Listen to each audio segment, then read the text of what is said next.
Everywhere I look these days, people are just completely glued to the Bitcoin chart, right?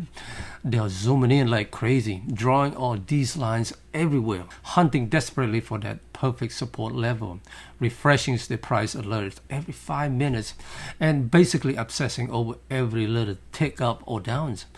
It's like the whole community is locked in on this one thing, trying to figure it all out and predict exactly what's coming next when it's the bottom. That's the question everyone's asking over and over again. But, after watching this market for years, I think we're asking the completely wrong question here. The better question is this: where did the money go? Because money didn't just vanish into thin air like some kind of magic trick. It moves, it rotates. It's chased the next big stories that catches everyone's eyes. And if you can actually track where it went, we might finally understand what happens to Bitcoin's next instead of just staring at the candle all days. Let me think this through with you for a second. Because I've been turning this over in my head a lot lately. A few months ago, Bitcoin was unstoppable. ETFs pulling in billions, institutions piling in heavy. Everyone's on financial news, hyping new highs nonstop. Analysts throwing out crazy price targets like it was nothing. It really felt like the party would never end, like we were all just along for the ride. Then something shifted. Not in one big dramatic crash that shocked everybody, but slowly, quietly.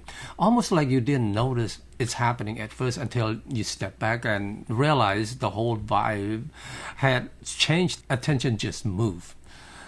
Think about it like this. Imagine a packed room full of people all looking in one direction, totally focused, and then something bigger and louder starts happening on the other side of the room. The whole crowd turns their heads at the same time. That's basically what's happening here. AI became the new obsession.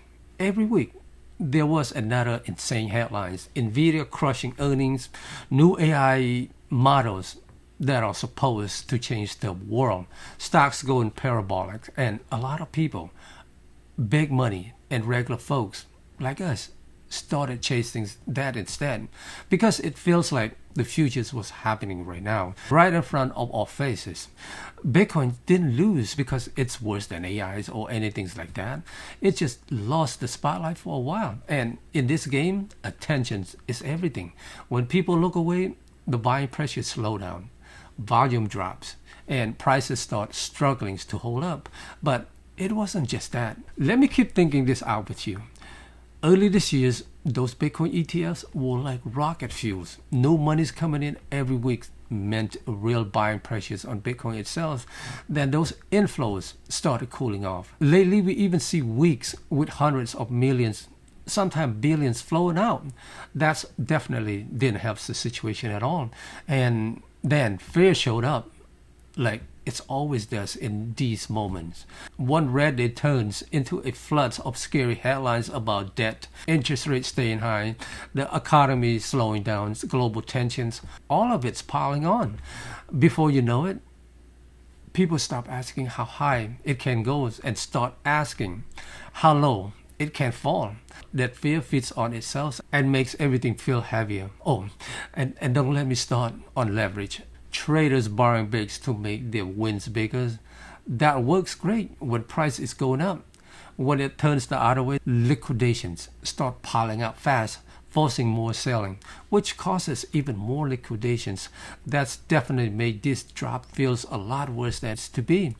Then there was that whole strategy situation that everybody went wild over. You saw the headlines. Strategies sells 32 Bitcoin. People lost their mind. Seller flipped. It's over for Bitcoins. I'm sitting there thinking, bro, they hold over 845,000 Bitcoin. They sold a tiny 32 and then bought back over 1,500 more shortly after. Net buyer by a lot. But nobody wants to talk about that part. Everybody ran with the scary headlines instead of the actual numbers. That's how this space works sometimes. Drama wins the clicks. So here's what I'm really thinking about now. And I want to hear what you think too in the comments. Has Bitcoin actually found a bottom? I don't know, man. Nobody Nobody rings bells when the bottom is in, but I'm looking for clues instead of trying to call the exact price. One thing I noticed, the big long-term holders are still quietly buying on those dips. That's usually a solid sign historically. Second, fear is everywhere right now. And history shows that the worst feeling moments often comes right before things starts to turn around. And third, attention always comes back eventually. AI is the hot story today, but it won't be forever. When people's eyes swing back to Bitcoin, money usually follows pretty quickly. Another thing I've learned over the years watching these cycles, recoveries don't usually start when everyone feels good and confident. A lot of times price start moving fast, quietly, and confidence comes later once the trend is obvious. By the time most people feel safe jumping back in, they already missed a big part of the move. I don't sit here trying to guess if we're going straight to 50,000 or holding 60,000 or whatever. I honestly don't know. What I do know is that money don't disappear. It just moves somewhere else for now. And money has a habit of coming back looking for the next opportunities when people least expected it. Charts tell you where money was in the past. But watching how people behave on chain data and where capital is actually moving, that tells you where it's going next. So maybe Bitcoin goes a little lower first before it finds real support. Maybe the bottom line is already forming under the surface. I'm not going to pretend I have a crystal ball on this, but I do know one thing for sure. Money doesn't just vanish into nothing. It moves, and eventually it starts looking for new homes, often in the places that got forgotten. The real questions for all of us is, will you notice before the crowd comes rushing back in and drives the next legs up? If this ways of looking at things helps you feel a little less stressed about the chaos right now, do me a favor, drop a like, comment, still stacking down below if you're still holding through this, and subscribe so we can keep breaking this stuff down together in a real way. And my friends, I have to squeeze this in. Don't forget to hold it tight and stack it right. I'll catch you in the next one. Take care.